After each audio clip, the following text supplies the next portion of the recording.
Hello, നമസ്കാരം. Frasier cake എന്ന് പറയുമ്പോൾ നമുക്ക് പേരുകൊണ്ട് അത്ര പരിചയം ഉണ്ടാവില്ല. പക്ഷെ കണ്ടിട്ടും അല്ലെങ്കിൽ ഇത് ചെയ്തിട്ടൊക്കെ പരിചയം കാണും.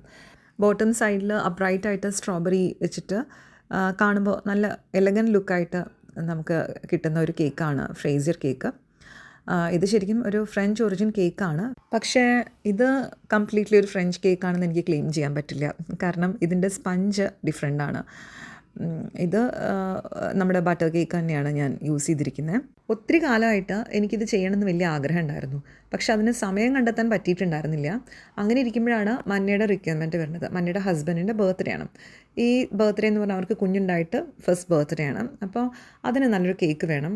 അപ്പോൾ എനിക്കൊരു റെഫറൻസ് അയച്ചത് അവർ മുമ്പ് എപ്പോഴും ഒരു ഫ്രേസർ കേക്ക് കഴിച്ചിട്ടുള്ള ബർത്ത്ഡേക്ക് ഓർഡർ ചെയ്തപ്പോൾ കിട്ടിയിട്ടുള്ള ഫ്രേസർ കേക്ക് മാതിരത്തിൽ കേക്കായിരിക്കണം. അപ്പോൾ ഇത് ചെയ്തിട്ട് വലിയ എക്സ്പീരിയൻസ് എനിക്കില്ല. അപ്പം ഞാൻ എന്താണേലും ഞാൻ ആഗ്രഹിച്ചതാണ് ചെയ്ത് നോക്കണം എന്നുള്ളത്. അപ്പോൾ ഇത്തവണ എന്തായാലും ട്രൈ ചെയ്യാമെന്ന് വിചാരിച്ചിട്ട് അങ്ങനെ ട്രൈ ചെയ്തതായിരുന്നു. ഇത് കുറച്ച് വലിയ സ്റ്റോറി തന്നെ ഉണ്ട് ഇതിൻ്റെ പുറകിൽ. ഇതിൻ്റെ കട്ടർ നമ്മൾ ഓൺലൈനിൽ വാങ്ങിച്ചിട്ടുണ്ടായിരുന്നു. പക്ഷേ കേക്ക് ചെയ്യേണ്ട അന്ന് രാവിലെ അന്തസ്സായത് പൊട്ടിപ്പോയി. പിന്നെ ഞാൻ എങ്ങനെയൊക്കെയോ രണ്ടാമതൊരെണ്ണം ഒപ്പിച്ചു എന്ന് പറഞ്ഞാൽ മതിയല്ലോ.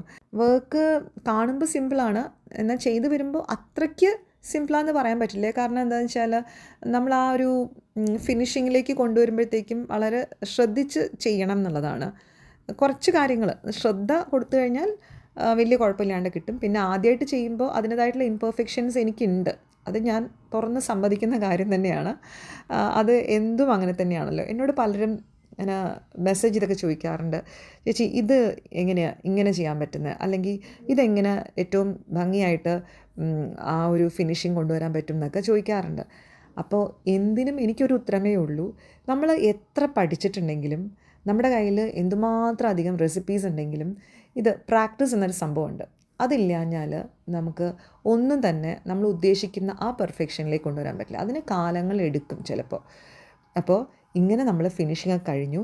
എന്നാലും ഞാൻ വളരെ എക്സൈറ്റഡ് ആയിട്ട് വെയിറ്റിംഗ് ആയിരുന്നു മന്നയുടെ ഒരു റിവ്യൂവിന് വേണ്ടിയിട്ട്. കാരണം ഇത് ഞാൻ പറഞ്ഞില്ലേ, എൻ്റെ ഫസ്റ്റ് അറ്റംപ്റ്റ് ആണ്.